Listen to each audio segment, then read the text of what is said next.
Our story begins with Tortorai telling the princess that it's time for torture. The princess questions why she brought her to this place, and Tortori proposes a bet that they will play by the river and finish the torture quickly so they can have fun together. The princess, asserting her royal status, refuses to surrender to the river's pleasures.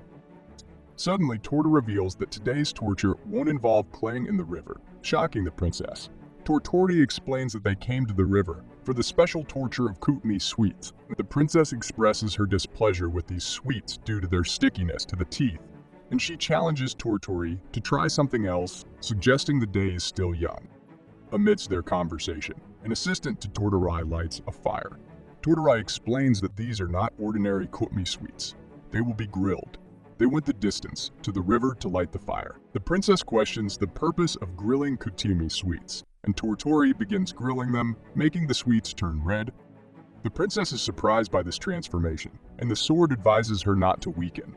Tortori reveals her intention to make the princess confess everything in exchange for the grilled sweets. The princess, angered, refuses to succumb to such a plan. She seizes the sweets from Tortorai and eats one, discovering that it is indeed delicious. Soft on the inside, crispy on the surface, and the heat inside makes it gooey. Overwhelmed by the delight of the sweet, the princess talks to Tortori, who offers to reveal a secret if the princess allows her to have another piece. The princess, now pleased by the taste, engages with Tortori, showing her enjoyment. She expresses that even if the sweet is delicious, she will never surrender to it. Then, in a sudden attack, she takes another piece and eats it. The gooey texture fills her mouth, and she is immensely delighted. Torta proposes revealing a secret in exchange for more sweets. The sword named X tells the princess not to surrender to the sweets, but she calmly informs him that she is very composed. X is pleased that she triumphed over the temptation of the sweets. However, the princess adds a condition: if she gets 4 pieces of the sweet, she will reveal 4 secrets. This shocks X. Tortorai counters, stating that if the princess reveals just 1 secret, she can have as many sweets as she wants.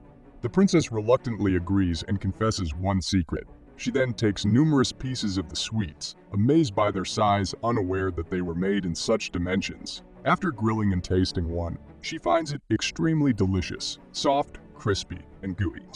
Torta proposes that the princess join her to play by the river, and the princess, overjoyed, runs happily towards the river to have fun with the monster. Tortori later discusses with a Demon King's assistant about their opinion on today's secret. The assistant reveals that the castle guards are weak against fire attacks, but it's normal for humans to be vulnerable to fire. The assistant asks Tortori to obtain another secret from the princess if she's still nearby the river. This is an order from the Demon King.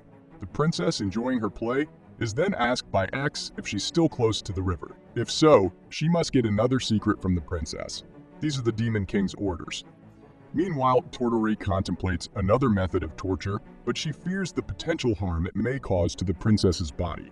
As she moves away, the princess senses something, but X understands that the Demon King was not pleased with Tortori's actions. The princess becomes very scared, realizing she might not withstand another round of torture in a single.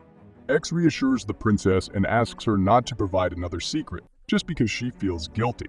The princess sternly asserts that she has never shown mercy to her enemies on the battlefield and won't easily give in. Yet, she observes Tortori's worried expression and is affected by it. Then Tortorai speaks to herself, expressing her disbelief that the Demon Lord would order her to torture the princess twice in one day. She acknowledges the Demon Lord's malevolence, but recognizes that she is obliged to carry out her duties, even if it involves torture. She ponders whether she is suitable for such tasks. At that moment, the princess joins her, discussing the beautiful weather and the benefits of wearing underwear.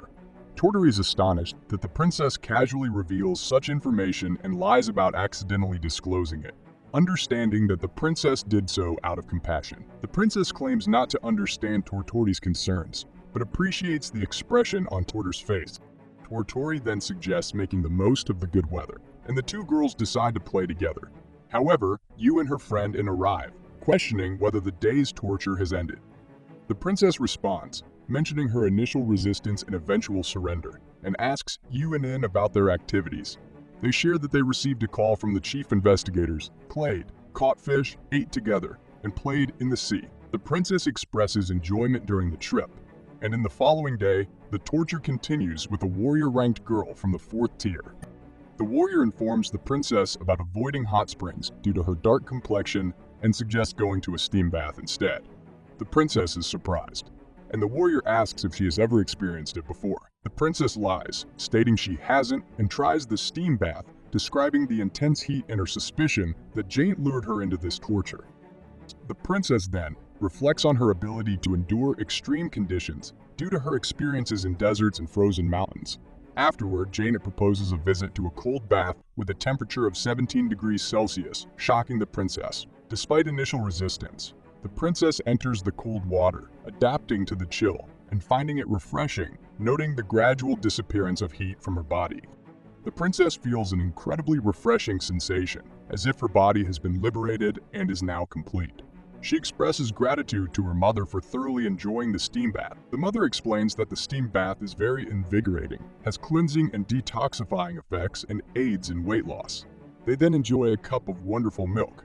By the way, the princess confesses, as she does every time.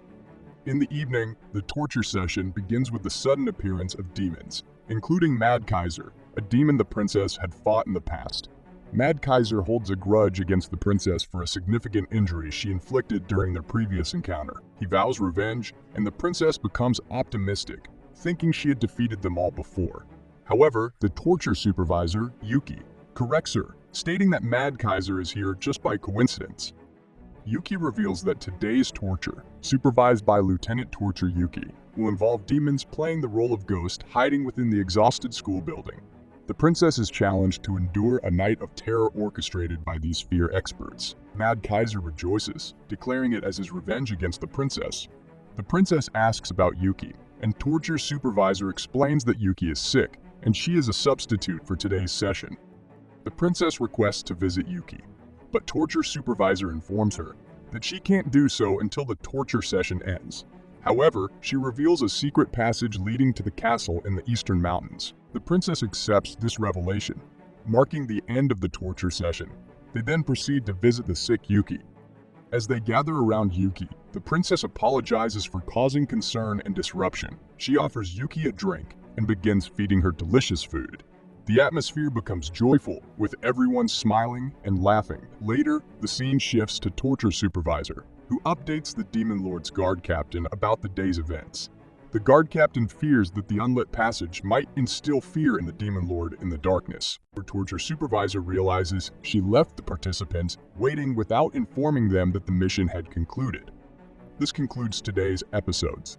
Stay tuned for upcoming episodes, and please subscribe to the channel and activate the notification bell for the latest updates.